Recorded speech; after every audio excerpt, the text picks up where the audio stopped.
Hi guys, how you doing?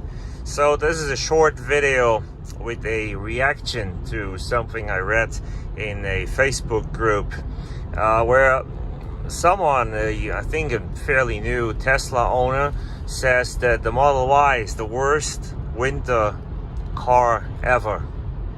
The worst car to own for winter weather, for snow, whatever, ever. I thought, oh, well, you know, my first thought was he has the wrong tires.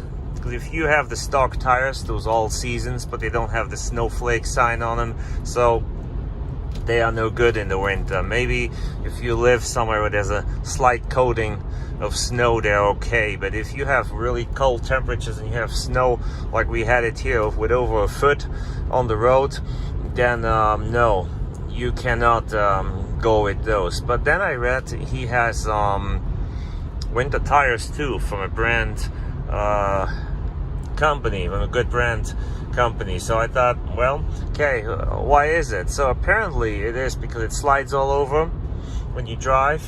Regen makes it slide more undrivable. The windshield wipers go on and off whenever they want, and when you use the windshield wiper fluid, it leaks all over the windshield and it leaks all over the side windows and all over the car. And apparently the washer fluid tank is always empty because you have to use it so much. So here's my opinion about it. Tires, I already said you have to have winter tires, so that's that one.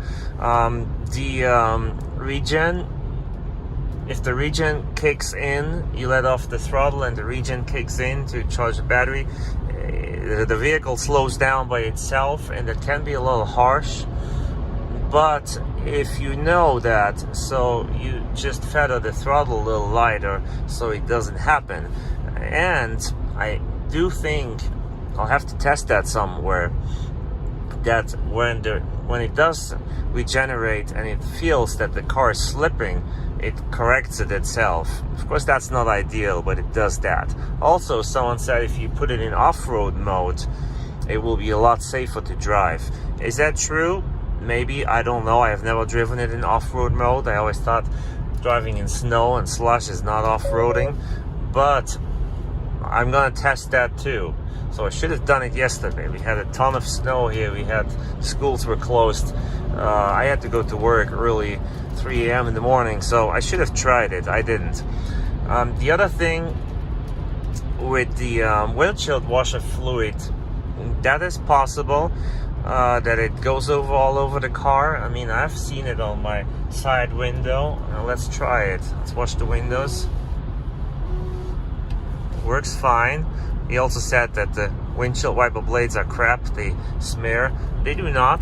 That window is clear. Now that one here has water on it, see?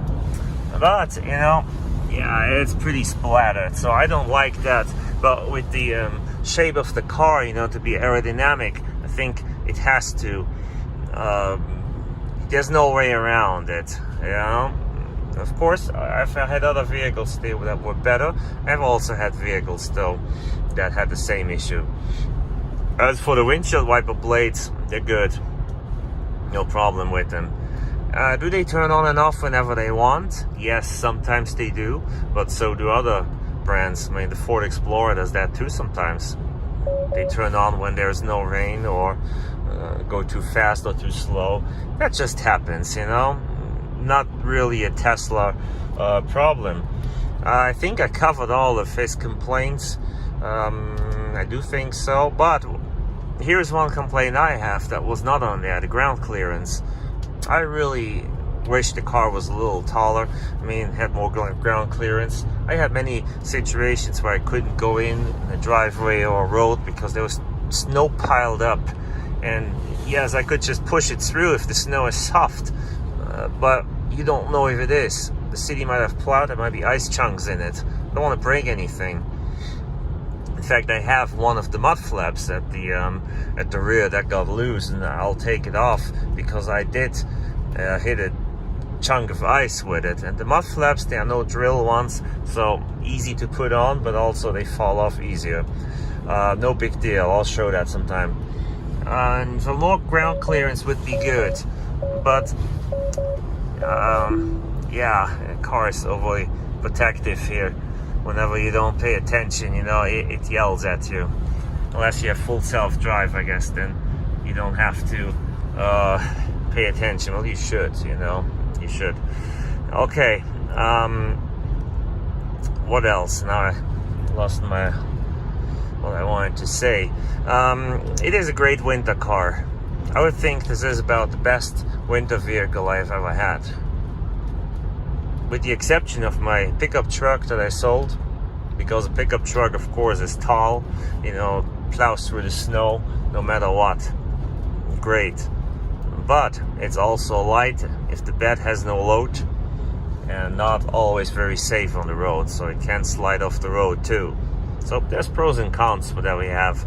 But the other thing is great. All the tech in the Tesla is great. I mean, I never have to scrape my windows. Never.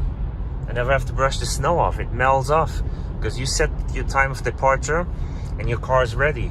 It heats up the cabin from 5 degrees to 70 degrees in about 5 minutes. The cabin is warm. It heats up your battery, so your battery is warm, ready to go. It's just amazing what the car can do, and all the comfort you had. Heat the steering wheel, the wipers, the wiper blades are heated under the windshield so they don't freeze. Of course, your seats, your steering wheel. I said that.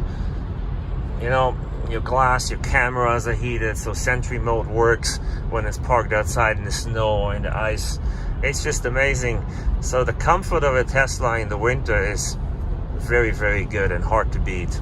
You know, it is hard to beat, and that's why saying this is the worst winter car ever is not true. All right, so we have that. Worst winter car ever? Nope, not true.